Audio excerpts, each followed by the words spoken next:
I'm not a young man anymore. And for more years than I'm comfortable admitting, I've been living with a truth that could turn my whole life, and maybe the world, inside out. Behind my house, beneath an old storage shed that nobody ever visits, there's a concealed room I built with my own hands. Inside that room lives a creature people swear is nothing but a myth. I call him El Rojo, not because he ever spoke to me, he doesn't communicate the way we do, but because of the streak of deep crimson running along his spine, glowing like embers whenever he's scared. That was the first thing I saw, and the last thing I expected. El Rojo is a chupacabra, not the wild demon from the stories, but something far more complex and far more dangerous. I found him in 1983 when I was 28. He was tangled in barbed wire near the creek behind my property, bleeding badly, trembling, barely holding on.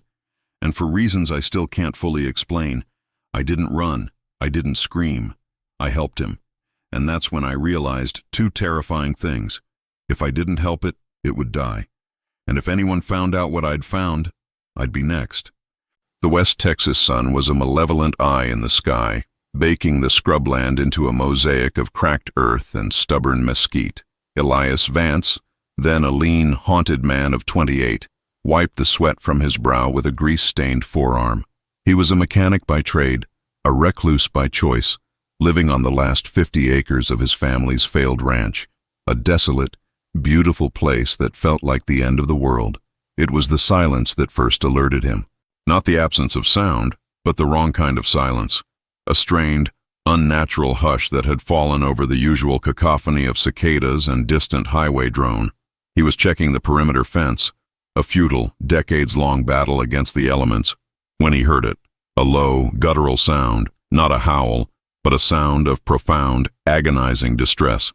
He followed the sound, his old Winchester held loosely in his hand, a precaution more than a threat. It led him to the far corner of his property, a tangle of thorny brush and limestone outcrops where he occasionally set traps for coyotes. What he found was not a coyote. It was a creature of nightmare and myth, caught fast in a rusted, heavy-gauge steel trap. The trap, designed to hold a small bear or a large predator, had clamped down on its lower leg, the serrated jaws biting deep into muscle and bone. The creature was unlike anything Elias had ever seen, or even imagined. It was roughly the size of a large German shepherd, but its body was elongated, almost reptilian in its lean, coiled musculature. Its skin was a mottled, dark gray, thick and leathery. But what truly defined it was the color of its fur, or rather, the sparse, coarse hair that ran in a ridge down its spine and covered its head, a shocking, vibrant crimson. It was the color of dried blood and desert sunset. Its face was a terrifying blend of canine and bat, with a pronounced snout, large, black, almond-shaped eyes that reflected the light with an unsettling intelligence, and a row of sharp, needle-like teeth exposed in a silent snarl of pain. Its forelimbs were disproportionately long, ending in three-fingered hands with razor-sharp claws, currently digging futilely into the dirt. This was it. The legend whispered in the border towns, the phantom of the night that drained livestock dry, the Chupacabra. Elias felt the primal, paralyzing fear that the creature's reputation demanded, but beneath the terror, something else registered, the sheer, undeniable agony in those intelligent black eyes. This was not a monster reveling in its catch. This was a sentient being in mortal distress. The creature, which Elias would later name El Rojo, the Red One, because of the striking color of its crest, saw him. Its snarl subsided, replaced by a low, whimpering plea. It didn't try to attack, only to pull its trapped leg free, a desperate, futile motion that only tightened the steel jaws. Elias lowered the rifle. The sun beat down, and the world narrowed to the man, the creature, and the trap. He knew, with a certainty that bypassed logic, that if he left it, it would die a slow, agonizing death, and if he killed it, he would be killing something unique, something that looked back at him with a soul. "All right," Elias whispered, his voice hoarse. "Let's get you out of there." The process was excruciating. Elias had to approach slowly, talking in a low, soothing monotone, ignoring the creature's occasional, terrified snaps. He used a long piece of pipe to pry the trap open, the metal groaning in protest. When the jaws finally released, El Rojo let out a sound that was half scream, half sob, before collapsing in exhaustion. The leg was mangled. Elias, drawing on his ranching experience, quickly fashioned a makeshift splint from 2 pieces of wood and a strip of his own shirt. The creature watched him, its eyes never leaving his face. A silent, fragile truce established between them. The problem remained. What now? He couldn't leave it. He couldn't take it to a vet. He certainly couldn't call the authorities. The creature was a secret, a living, breathing anomaly that would shatter his quiet life and, more importantly, condemn El Rojo to a laboratory or a cage. He made his decision, a choice that would define the next 40 years of his life. He hoisted the creature, surprisingly light despite its size, into his arms. The crimson crest brushed against his cheek. It smelled of ozone and dry earth. "We're going home, El Rojo," he murmured, "and nobody is ever going to know." The old barn was Elias's fortress, a sprawling, dilapidated structure built by his grandfather, smelling of dust, hay, and engine oil. He carried El Rojo inside, past the rusted tractor and the stacks of old tires, and laid him gently on a thick bed of fresh straw in the darkest, most secluded stall. The first few weeks were a blur of fear, exhaustion, and makeshift nursing. Elias used his knowledge of animal husbandry and basic first aid. He cleaned the wound with antiseptic, changed the crude splint, and administered antibiotics he'd bought from a feed store, claiming they were for a sick calf. El Rojo was a difficult patient. It was nocturnal, restless, and deeply suspicious. It refused to eat the raw meat Elias offered, instead showing a preference for a strange, nutrient-rich paste Elias concocted from blended fruits, vegetables, and protein powder, a diet that hinted at a complex, perhaps omnivorous, biology. The fear never completely left Elias, but it was slowly replaced by a fierce, protective instinct. He slept in the barn, a shotgun beside him, but not for defense against the creature. It was for defense of the creature. One night, about a month into the recovery, Elias woke to a low, rhythmic clicking sound. He sat up, heart pounding, and saw El Rojo sitting up, its legs still splinted, its large eyes fixed on a small, flickering kerosene lamp. The clicking was coming from its throat, a sound of pure, unadulterated curiosity. Elias, without thinking, picked up a piece of charcoal and drew a circle on the wooden floor. He then drew a square next to it. El Rojo watched, its head cocked. Elias pointed to the circle and made a soft, "ooh" sound. He pointed to the square and made a sharp, "ah" sound. He repeated this several times. Then, El Rojo did something astonishing. It reached out a 3-fingered hand, picked up a loose piece of straw, and placed it inside the circle. Then, it picked up a small stone and placed it inside the square.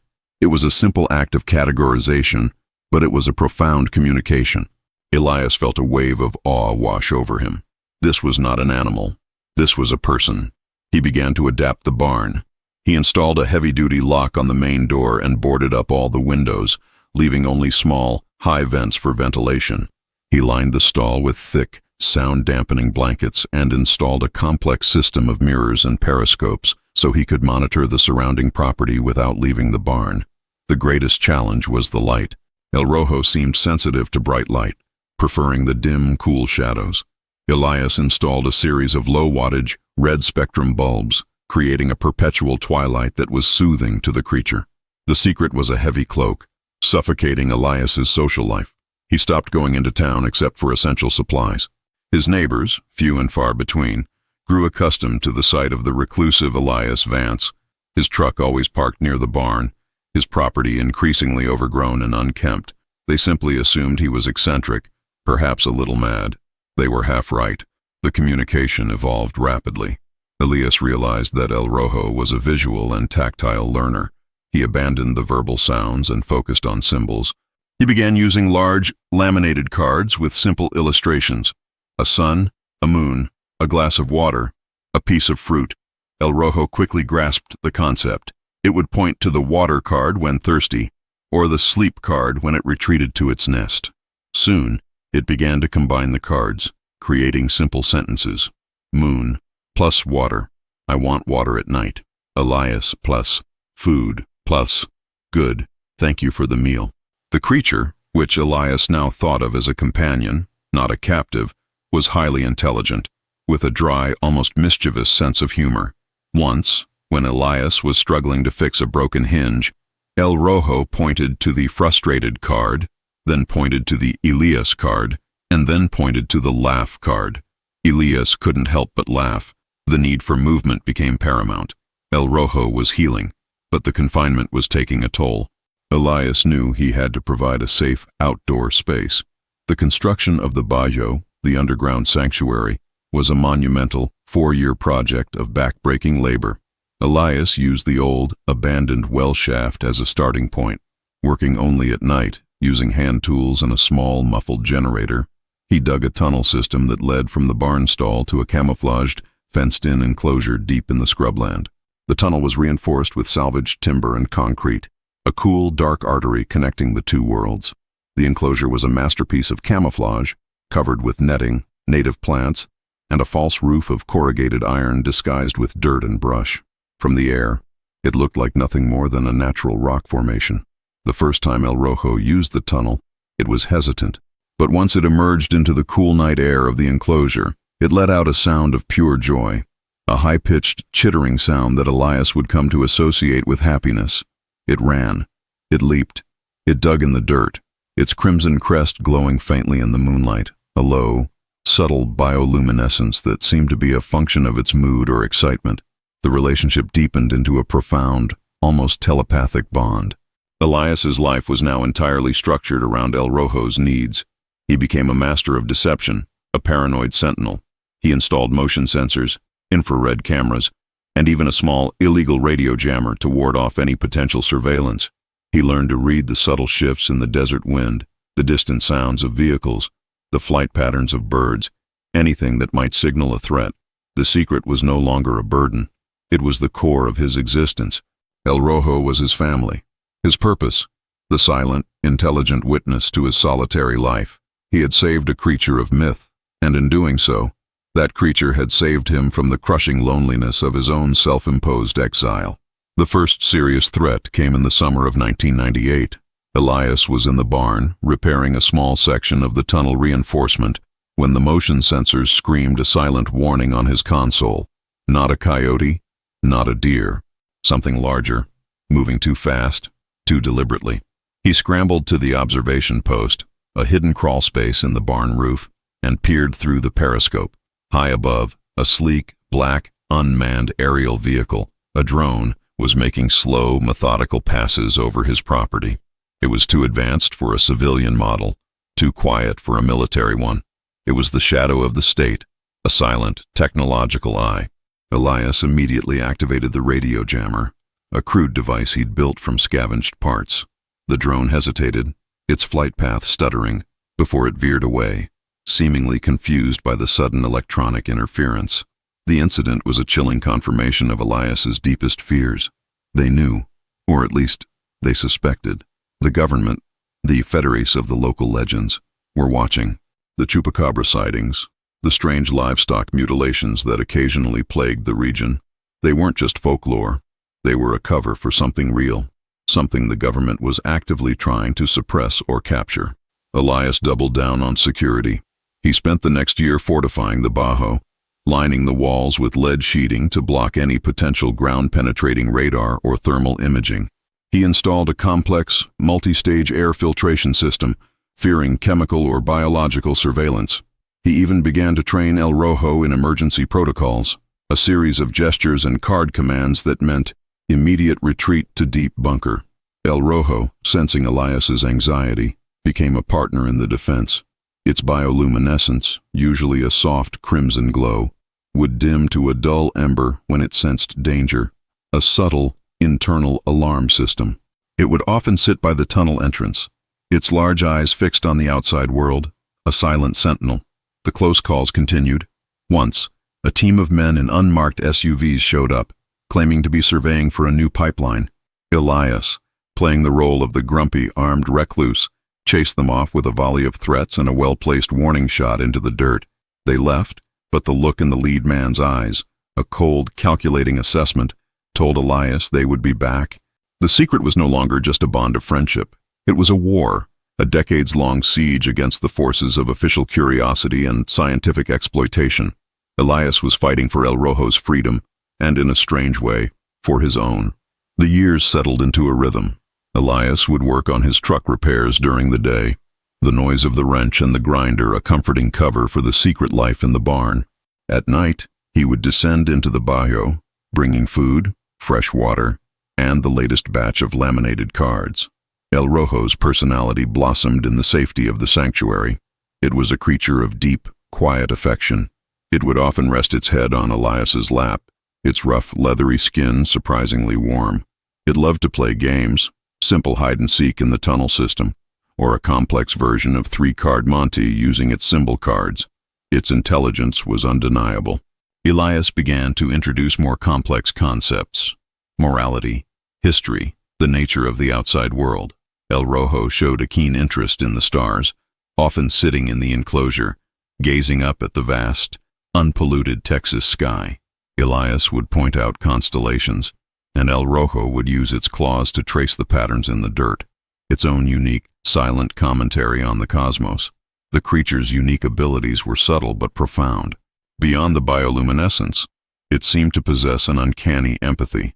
When Elias was stressed or sad, a frequent occurrence, given the constant threat of discovery, El Rojo would approach him, place a gentle hand on his arm, and point to the calm card, then the Elias card, and then the safe card. It was a comfort that transcended language. The bond was almost familial. Elias had never married, had no children. El Rojo was his son, his brother, his closest friend. The creature had molded Elias's life, giving it a focus and a meaning that had been absent since his youth. He was no longer just a mechanic. He was a guardian, a protector of the impossible. He celebrated El Rojo's anniversary, the day he found him, every year with a special meal and a new, custom-made card. He kept a meticulous journal, recording every interaction, every new discovery about the creature's behavior, diet, and communication. These journals, written in a cramped, precise hand, were the true record of their shared life, a testament to a friendship that defied all natural laws. The biggest challenge was the medical care. El Rojo was robust, but its physiology was a mystery. Elias could handle minor injuries, but he knew that a serious illness would require professional help, a risk he was terrified to take. The moment of truth came in 2010. Elias, now in his early 50s, was starting to feel the strain of the constant vigilance and the back-breaking labor. He was tired, and his body was beginning to fail him. El Rojo, during a playful chase in the Bajo, accidentally slipped and broke a bone in its forearm. It was a clean fracture, but it required setting and professional immobilization, something Elias could not do alone. He had to bring someone in. He thought of his nephew, Caleb Vance, a former Army medic who had left the service after a traumatic tour and was now working as a paramedic in Dallas. Caleb was quiet, disciplined, and above all, loyal. Elias hadn't spoken to him in years, but he knew Caleb was the only person he could trust with a secret of this magnitude. Elias called Caleb with a vague, urgent plea. "I've had an accident, Caleb, a bad one. I need a medic, not a doctor, and you can't tell anyone." Caleb drove the 6 hours immediately. When he arrived, Elias led him not to the house, but to the barn. He explained nothing, only pointed to the hidden entrance of the tunnel. Caleb, a man who had seen the worst of human conflict, was prepared for a gruesome injury, perhaps a hidden drug lab, or a fugitive. He was not prepared for what he saw in the dim red light of the sanctuary. El Rojo was lying on its side, whimpering, its large eyes filled with pain and fear. Caleb froze. His military training kicked in, overriding the shock. He saw the injury, the clear signs of a fracture. Then, he saw the creature's face, the intelligence, the obvious distress. What is that, Uncle Elias?" Caleb whispered, his voice shaking. "That," Elias said, his voice firm, "is El Rojo. He's family, and he needs your help." Elias spent the next hour explaining everything, showing Caleb the cards, the journals, the history of their life together. Caleb, the pragmatic medic, watched as Elias communicated with the creature, using the cards to explain that the new man was there to fix pain. El Rojo, sensing Elias's trust, allowed Caleb to examine the arm. Caleb, with professional detachment, set the bone, applied a specialized cast, and administered a strong painkiller. When the work was done, Caleb sat back on his heels, staring at the creature. El Rojo, now comfortable, reached out a three-fingered hand and gently touched Caleb's cheek. Caleb broke. He wept, the years of suppressed trauma and shock finally giving way. He wasn't just seeing a cryptid, he was seeing a miracle, a secret that redefined the world. From that day on, Caleb was in. He became the group's medical expert and chief security officer. He developed a system of remote monitoring, using his military expertise to create a sophisticated, layered defense grid around the property. He would drive down from Dallas once a month, bringing specialized medical supplies, new technology, and a renewed sense of purpose to Elias's life. The secret was no longer Elias's alone. It was a shared burden, a sacred trust.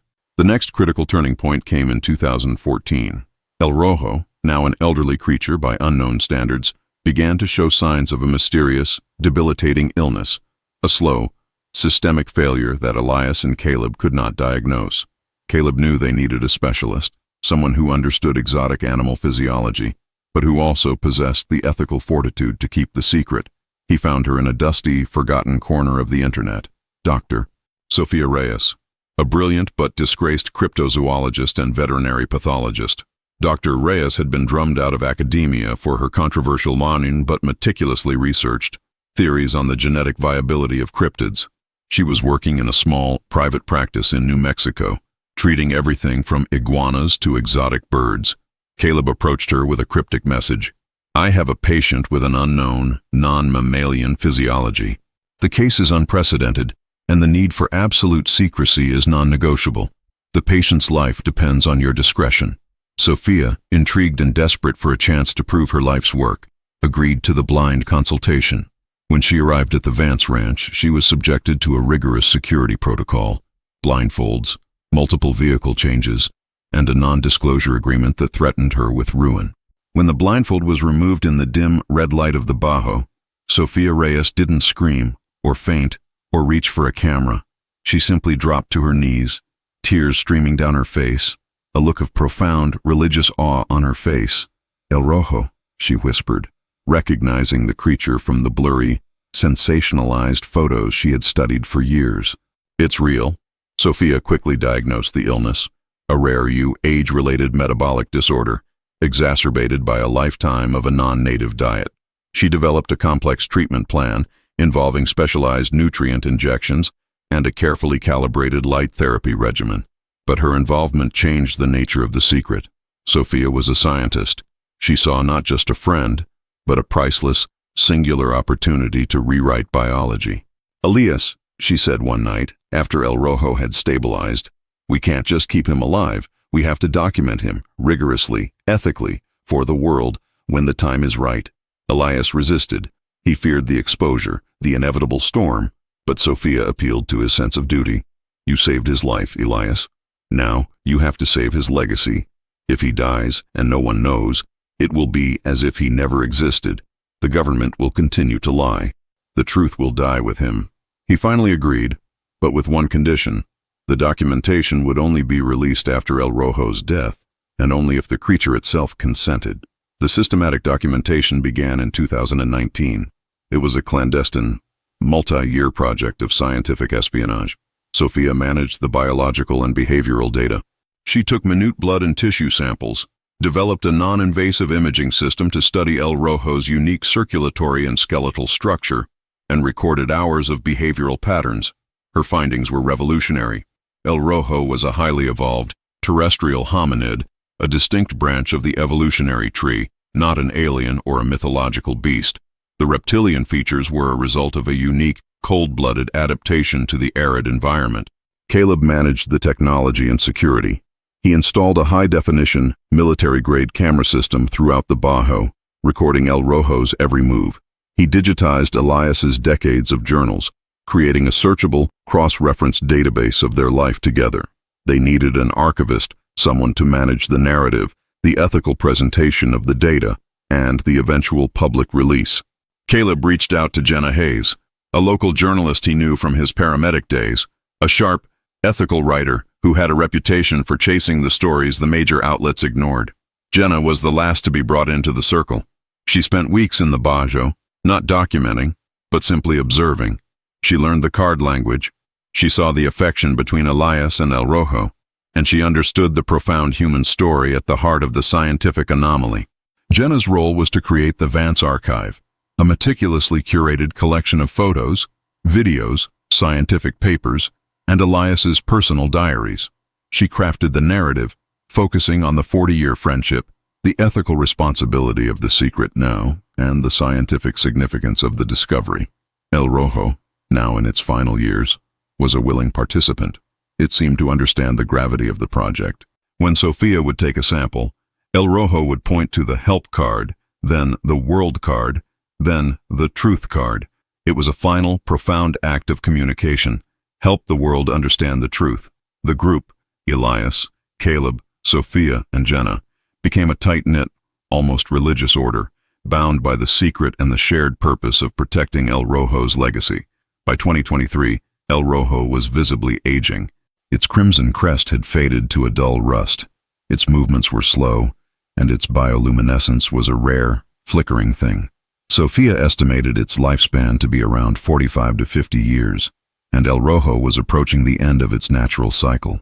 The final 2 years were a period of quiet, profound acceptance. Elias spent almost all his time in the Bajo, reading to El Rojo from his journals, recounting the stories of their life together. In late 2025, El Rojo gave its final, explicit consent for the release of the archive. Using the cards, it spelled out a final, heartbreaking message: Elias, safe, go, truth. Now, on December 12, 2026, El Rojo died peacefully in its nest, surrounded by Elias, Caleb, Sophia, and Jenna. The creature's passing was not a moment of scientific loss, but a moment of profound, familial grief. The moment of death was the moment of release. Jenna, her eyes red with tears, immediately activated the prearranged protocol. The Vance Archive, a digital file of over 500 gigabytes, was uploaded simultaneously to dozens of secure servers around the world, accompanied by a single, powerful press release. The Chupacabra is real. He lived for 40 years in Texas. The truth is now public. The revelation was a seismic event. The world stopped. The story of Elias Vance, the reclusive Texas mechanic, and El Rojo, the intelligent, affectionate Chupacabra, dominated every news cycle. The scientific community was in an uproar. DNA analysis, performed by independent labs on the samples Sophia had meticulously preserved, confirmed her findings.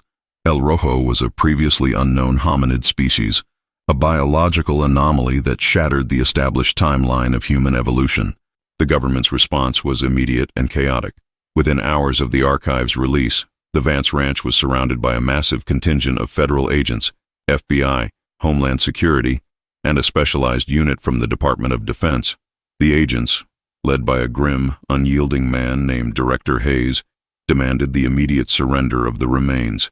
Elias, Caleb, and Sophia were waiting for them. They had barricaded themselves in the barn, the entrance to the Bajo sealed. "You're too late, Director," Elias said, speaking to Hayes via a loudspeaker. "The truth is out. You can't put the genie back in the bottle." The standoff lasted 3 days. The government, fearing a public relations disaster of unprecedented scale, could not simply storm the property. The world was watching, and the narrative, the story of a man's 40-year sacrifice to protect a friend, was firmly on Elias's side. Finally, a compromise was reached. The remains of El Rojo would be turned over for a final, non-destructive forensic examination, but only under the supervision of Dr. Reyes and an international team of independent scientists. The government, in a humiliating public address, was forced to admit the truth. A high-ranking official, visibly uncomfortable, confirmed that the U.S. government had been aware of isolated populations of the cryptid hominid Texensis. The scientific name Sophia had assigned since the 1960s, but had maintained a policy of absolute denial and suppression, citing national security and the prevention of mass panic. The official admitted to grave ethical failings in the handling of the matter. The debate over El Rojo's remains was fierce. Scientists demanded preservation for study.